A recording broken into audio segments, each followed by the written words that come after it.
The scream of sirens sliced through the night, a jagged edge of panic that yanked me from sleep. My heart hammered as I stumbled to the window, yanking back the curtains. Red and blue lights pulsed across the cul-de-sac, painting the manicured lawns of Willow Creek in chaos. An ambulance sat skewed, its rear door flung open like a wound, medical gear strewn across the asphalt as if a bomb had gone off. Neighbors spilled from their homes, half-dressed, phones glowing in their hands, faces caught between shock and morbid curiosity. And there, in the center of it all, stood Evelyn Harper Lavender VY, sore perched on her head, arms crossed, her silhouette rigid with defiance. The words community standards gleamed in gold thread across her chest, a mockery of the scene unfolding. I'm Lucas Bennett, a 35-year-old former EMT turned project manager who moved to this gated suburb a year ago chasing quiet. I'd traded adrenaline-soaked nights for predictable days, hoping Willow Creek's picket fences would dull the edge of my past. But as I pulled on a jacket and bolted outside, the old instincts roared back. This wasn't just a spectacle, it was a crime scene. The air was thick with tension as I pushed through the crowd. A paramedic, a wiry woman named Tara, knelt by the ambulance, her hands trembling as she reconnected a cable to the defibrillator. Her partner, a younger guy with sweat beading on his brow, was testing the equipment, muttering under his breath. Tara looked up, her eyes meeting mine. "We got here 10 minutes ago," she said, voice tight. "That woman, your HOA, President Xi, demanded we move the ambulance. Said it was blocking her driveway. Then she ripped out our power line." My stomach twisted. I knew Evelyn. She was the self-appointed queen of Willow Creek, wielding HOA bylaws like a scepter. Rules about mailbox colors, lawn heights, trash can placement side seeing her fine neighbors for less. But this? Sabotaging life sa iwan ng equipment. It was insanity. "Is it working now?" I asked, crouching beside Tara. "Barely," she said. "We lost critical time. Whoever's waiting for us." Her voice cracked as she didn't finish. Evelyn's voice cut through the murmurs like a blade. "This is a private community," she snapped, pointing at Tara. "You can't just park wherever you please. We have regulations." Her VY soar caught the ambulance lights, flashing like a warning. The crowd shifted, some nodding instinctively, conditioned by years of rain. Others looked horrified, their phones still recording. I stood, my fists clenching. "Evelyn, this is a medical emergency. You tamper with their geardo, you have any idea what you've done." Her eyes narrowed, lips curling into a sneer. "I'm protecting our standards, Mr. Bennett. If they're responding to a call, they should use the SARE VYC entrance. I won't apologize for enforcing the rules." The crowd erupted into whispers. I caught fragments gone too far. "Is she serious? Someone could die." My blood boiled, but before I could respond, a frail voice broke through. "Please, it's my husband, Mrs." Clara Nguyen shuffled forward, her face pale, hands wringing a dish towel. He collapsed, chest pain. The paramedics were for him. The weight of her words hit like a punch. I turned to Tara. "Go. I'll handle this." She nodded, and the paramedics scrambled, grabbing their bags and sprinting toward the Nguyen's house. I faced Evelyn, my voice low but sharp. "You delayed them. If anything happens to Mr. Nguyen, that's on you." She didn't flinch. "Rules are rules, Lucas. You do well to remember that." With a final glare, she spun on her heel, marching back to her pristine colonial, the lavender VY sore bobbing like a crown. I stayed with the crowd, helping gather scattered supplies, my mind racing. Willow Creek was supposed to be a haven safe, orderly, predictable. But this wasn't just petty HOA nonsense. This was reckless, dangerous, maybe even criminal. As the ambulance finally pulled away, carrying Mr. Nguyen, I snapped photos of the scene, the disheveled equipment, the skid marks, Evelyn's retreating figure. "EVY Denke," I told myself, just in case. Back home, my wife, Mia, was pacing the kitchen, her dark hair tangled from sleep. "What the hell happened out there?" she demanded as I shut the door. I recounted everything: Evelyn's sabotage, the paramedics' scramble, Clara Nguyen's desperation. Mia's eyes widened, her hand gripping the counter. She unplugged their defibrillator.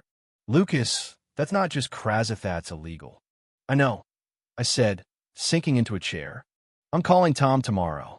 Tom was my old paramedic buddy, now a lawyer with a knack for cutting through red tape. If anyone could tell me how to escalate this, it was him. Mia sat across from me, her voice softening. What if she comes after us? You know how she is finds, notices that stupid newsletter she controls. She's got half the neighborhood scared. I reached for her hand. Let her try. I've dealt with worse than Evelyn Harper. That night, sleep didn't come. I lay awake, replaying the scene, wondering how a suburban HOA president could justify endangering a life. By morning, I was digging through Willow Creek's bylaws, a dense PDF buried on the HOA website. The rules were strict: fences no taller than 4 feet, no street parking past midnight, but nothing justified blocking emergency services. In fact, a buried clause explicitly stated that ambulances and fire trucks had unrestricted access. Evelyn was making it up as she went. I called Tom, who listened quietly as I vented. Sounds like reckless endangerment at minimum, he said. If you've got proof she tampered with equipment, that's a felony in most states. Get statements from the paramedics, any witnesses, and check if there's security footage. And Lucas? Watch your back. People like her don't back down easy. His words echoed as I drove to the hospital to check on Mr. Nguyen. The sterile halls brought back memories of my EMT days, rushing gurneys, beeping monitors, lives hanging in the balance. I found Clara in the waiting room, her eyes red but hopeful. He's stable, she said, clutching my hand. They said it was a close call. If the paramedics had been any later. She trailed off, tears spilling. Do you know what happened? I asked gently. She nodded. Evelyn. She was screaming at them, saying they couldn't park there. I saw her pull something from the ambulance. My neighbor's camera caught it too, Mr. Ellison across the street. My pulse quickened. Can you give me that footage? I'll ask him today, she promised. Lucas, thank you for stepping in. I left the hospital with a fire in my chest. Clara's gratitude, the paramedics' frustration, my own anger, it all fueled me. Back home, I found a notice taped to our door. HOA violation unapproved, exterior modifications. It cited a birdhouse I'd hung last month, demanding a due la $200 fine. Evelyn's signature was scrawled at the bottom, a taunt in black ink. I tore it down, my jaw tight. This was personal now. Mia was VYD when I showed her. She's retaliating, she said. We need to fight back hard.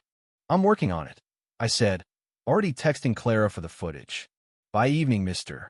Ellison had emailed me a grainy VY. It was damning. Evelyn, in her unmistakable VY sore, yanking a cable from the ambulance's rear compartment while shouting at Tara. I saved copies on my laptop, a thumb drive, and the cloud. No way was I letting this disappear. The next morning, I spotted a stranger lingering near our mailbox, a lanky guy in a polo, snapping photos of our yard. When I stepped outside, he introduced himself as Greg, a freelancer for the Willow Creek Chronicle, the HOA's propaganda rag. Heard about the ambulance thing, he said, too casually. MS. Harper wants to set the record straight. Care to comment? I crossed my arms. Yeah. Tell her the truth doesn't need setting straight.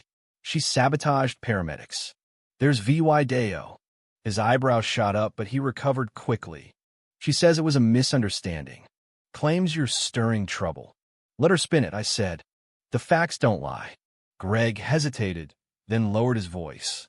Off the record? She's got the Chronicle on a leash.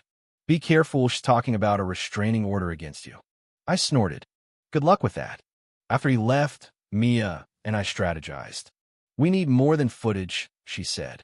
If she's got the newsletter, maybe even local cops in her pocket, we need to go bigger. She was right. That afternoon, I called the county EMS office, Leah VY-ing a detailed message about the incident. Then I reached out to a local TV station, tipping them off anonymously. If Evelyn wanted a PR war, I'd make sure she lost. Days passed, and the neighborhood buzzed with unease. Evelyn doubled down, posting a Chronicle article claiming the paramedics had disrespected community guidelines. She painted herself as a VY Tim, harassed by disgruntled residents. But cracks were forming. Neighbors whispered about her overreach and missed her. Ellison shared the footage with others. When I ran into Tara at the grocery store, she told me the EMS office was investigating. "We filed a report," she said. "What you did calling it out, it matters." Then things got weird. Late one night, my phone buzzed with a text from an unknown number. "Drop it, Bennett. You're playing with fire." I showed Mia, who paled. "Evelyn," she whispered. "Maybe," I said, forwarding it to Tom. "Or someone she's got doing her dirty work." The next evening, I caught a shadow MOVYing near our garage. Heart pounding, I grabbed a flashlight and stepped outside. A figure in a hoodie was spray painting something on our fence troublemaker in red. I shouted, and they bolted, Leah VYing again behind. I called the police, but the responding officers seemed uninterested, jotting notes without urgency. "Probably kids," he said, shrugging. "Kids don't know my name," I snapped, pointing at the graffiti. When I sent the paint cans photo to Tom, he was blunt. "This is escalation.